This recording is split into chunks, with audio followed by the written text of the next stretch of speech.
Hey, you guys, welcome to Nerd Stalker. I am Adolfo Ferranda at Nerd Stalker on Twitter. You know, it's today's the end of the world, the day of this recording, apparently, September 23rd. Someone predicted that would be it. Now, whenever one of these things come to pass, it's either they got the date wrong, they claim, or, they did it. They made the prediction prior to their death, of course, or oftentimes it's symbolized in different ways, like it's not necessarily the end of the world, but the end of sort of the world as we know it, right? Or a different phase in humanity or something like that. So for those of you with hopes of the end of the world being today, I hope that you take some solace in that perhaps humanity is moving into some other phase and perhaps a more positive direction. Let's all cross our fingers, huh? Let's leave it positive like that, right? So anyways, it's good to see you guys all again. I wanted to just give a quick update about things that are happening and where all you are at in with yourselves. So I ordered a suit from, I don't know if you guys have heard of Black Tux. I think they're called .com. And it was an interesting experience. I haven't quite finished it yet because I'm attending my cousin's wedding pretty soon. And I just didn't want to buy a suit. And I'm one of those guys, my size tends to fluctuate, here and there. And so like buying $1,000 suit, and yes, that's the kind of suit I would buy, quite frankly, because I'm, that would be my thing, is not really a viable solution for me. And suits are expensive. Come on, even at the Men's Warehouse, they tend to be pretty expensive. And for like $100-ish bucks, 120, 150 bucks, you can get a really good suit from the Black Tux. It's called Black Tux, but they don't only do tuxedos. They do various different suits and stuff.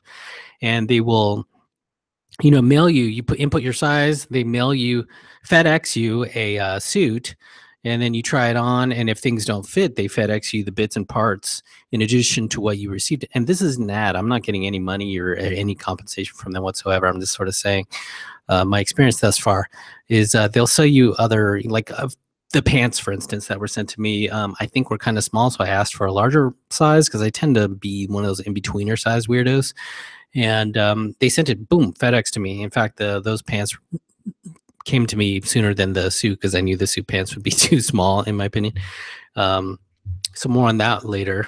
Actually, let's talk about that right now. So in addition to just doing it online, they have sizing locations or fitting locations.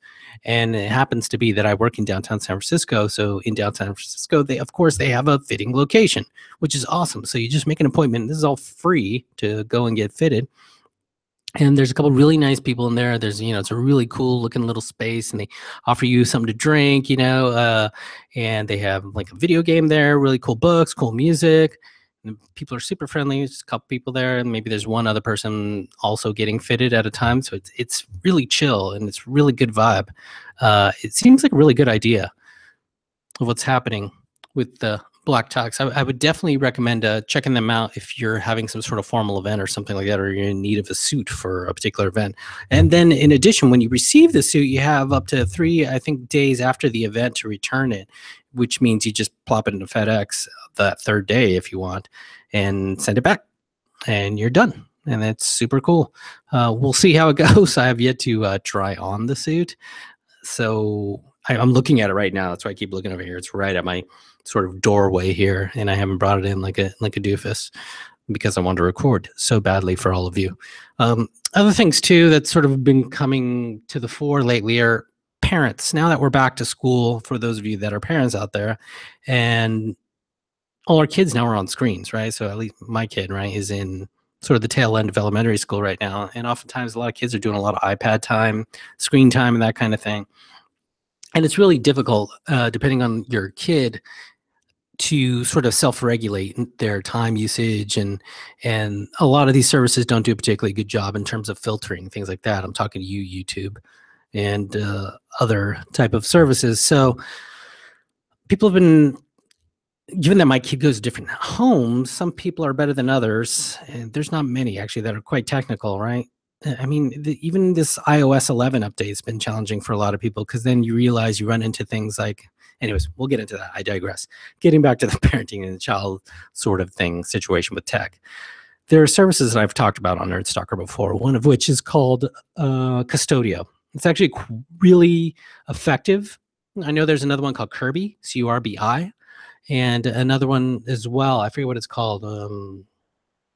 I don't know, but those are the two that I'm most familiar with, especially Qustodio, because I was I am a customer of theirs. Very effective in terms of software because you can do it. It's software, right? So you install it effectively on every device, and you can control the hours, the days, to when they're on, filtering. You can do that kind of thing as well. You can monitor messengering if you so choose. You can block various sites and applications as you see fit. I think they have like a 3 or 4 device cap for the initial tier. It's like tiered is a thing. Then you need to go to a bigger plan for like 5 devices, which I'm finding to be sort of a challenge because it's very easy. If your kid is like my kid, they jump from device to device, right, to device. So perhaps there's a family iMac somewhere, right? And then you have your own laptop you might have, right? They might jump on that. They might have their own laptop. They might have their own iPad or tablet of some sort, right? And so 4 devices really adds up really quickly. So I think it's a little on the slim side, but it is quite effective. The thing is oftentimes you have to reinstall it or tweak settings, and that means you'd have to do it on a per device basis. So it's been, rather hit or miss, but of all of the solutions, it's been the most effective thus far. Now, another solution, a hardware solution, is something called the Koala router. Koala.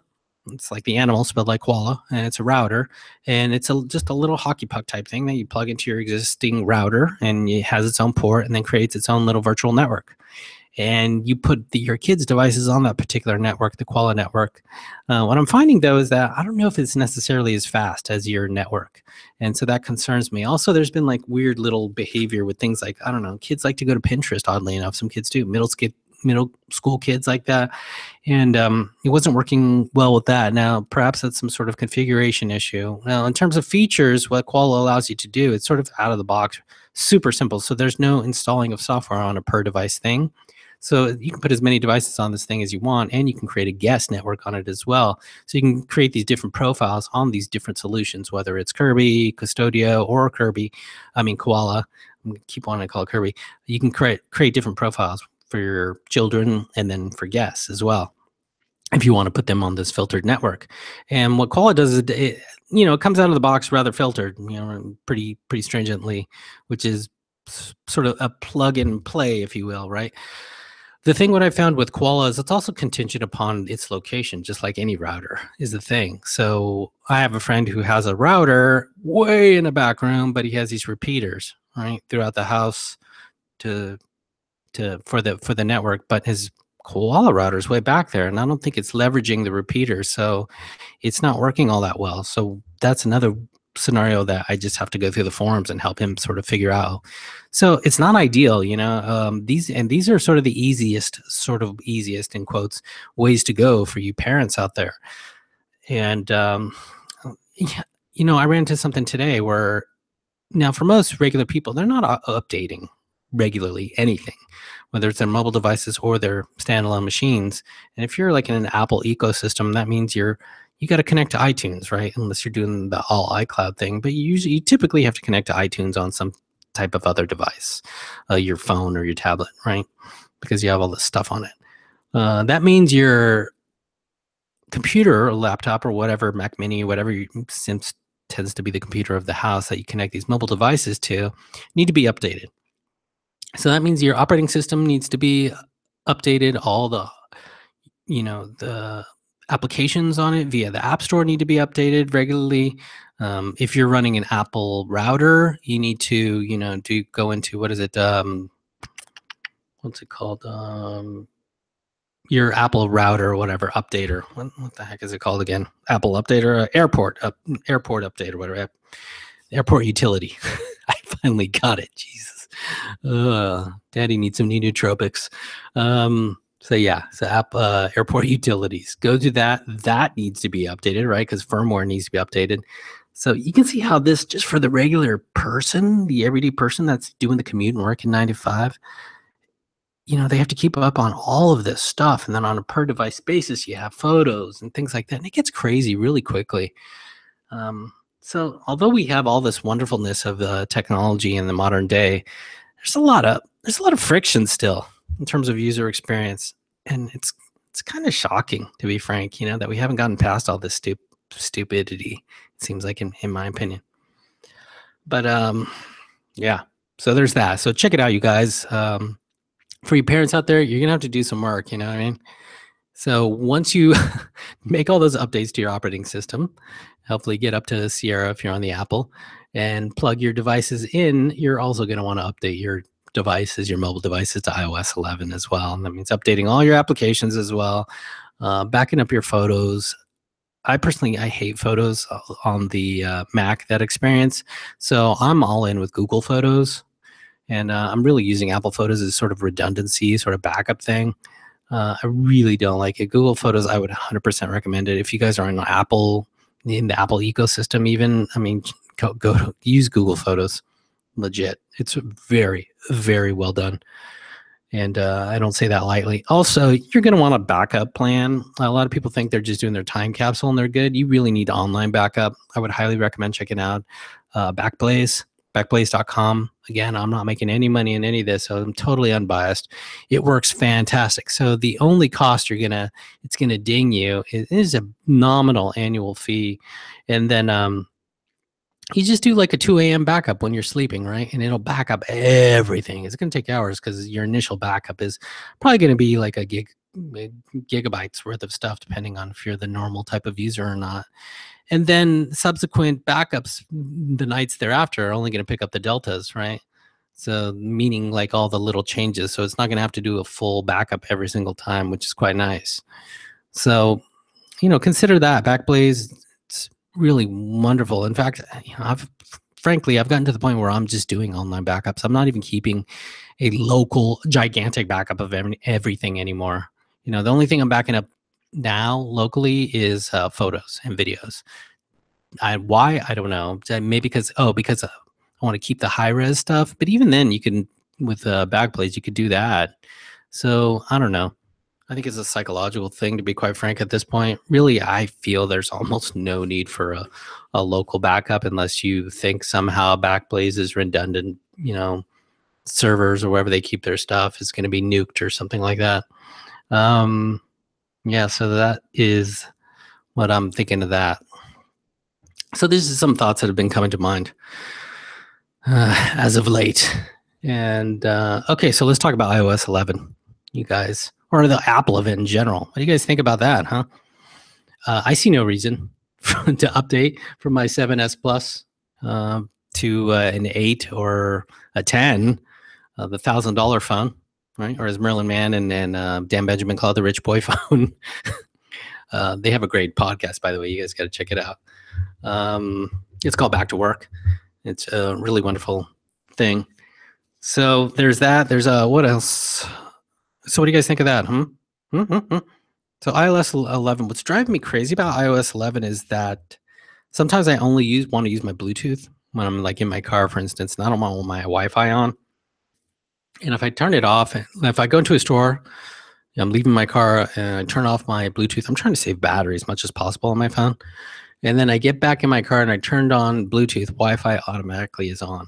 So there's this thing going on, and you'll have to read like the Engadget or some article specifically to find out what's happening. But I think I don't think it's turning off. Something like the Wi-Fi radio, they keep it on for, and the Bluetooth radio as well, whatever it is, all the time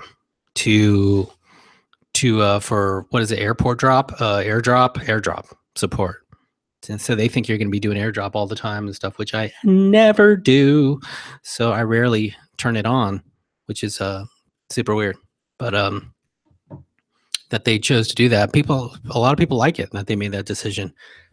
Excuse me. I know some people were concerned because of airplane mode for the planes. Will they get by? But apparently this is legit for even airlines too, of how they're executing this thing. That's the only thing that's really driving me nuts about iOS 11.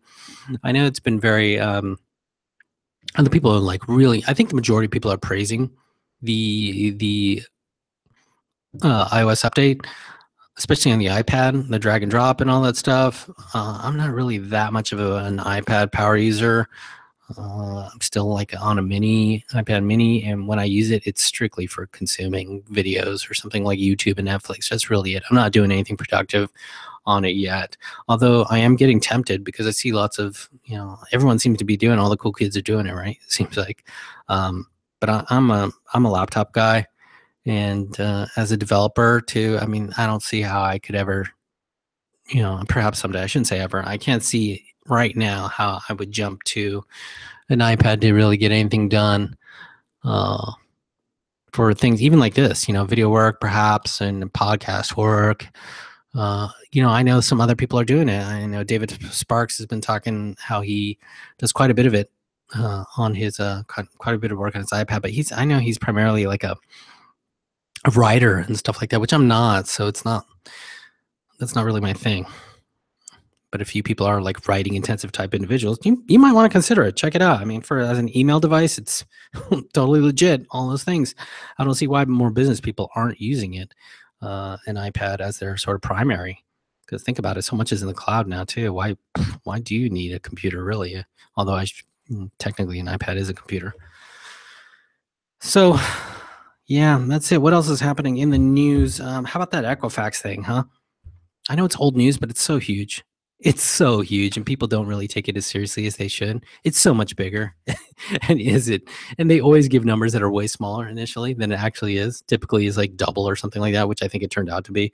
And just the grossness of the executives selling off all their stock prior, or like a ton of it, anyways, prior to that. And now there's investigation. It's just so disgusting. It's so disgusting. So I really believe what like Joe Rogan says, that there's no such thing as privacy anymore. And it's like totally going away, if not gone already. I 100% concur.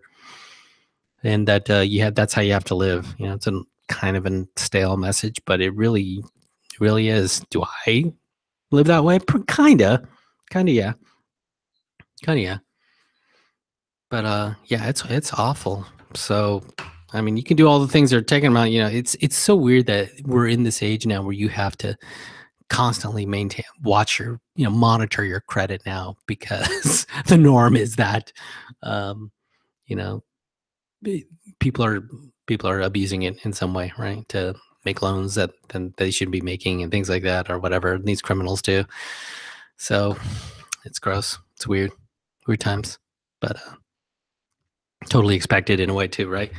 I should have brought some water. But I just want to bang this out. My buddy Carlos Rondalla. Check him out at Carlos Rondalla, whatever. I think he's working at Microsoft now. He was supposed to be on the podcast. Flaked out on me completely, calling him out on the podcast. But yeah, we'll have him back on in the future. I wanted to tell him that he's banned, but yeah, how can Nerd Stalker ban anyone? Even though we do have a couple people that are actually banned. So anyways, we'll be getting back to you guys soon. And thanks for listening and watching out there. We appreciate your time. And we will see you guys. Watch us at nerdstalker.com or YouTube, and go to Nerdstalker TV. Listen to us at nerdstalker.com. And we will see you.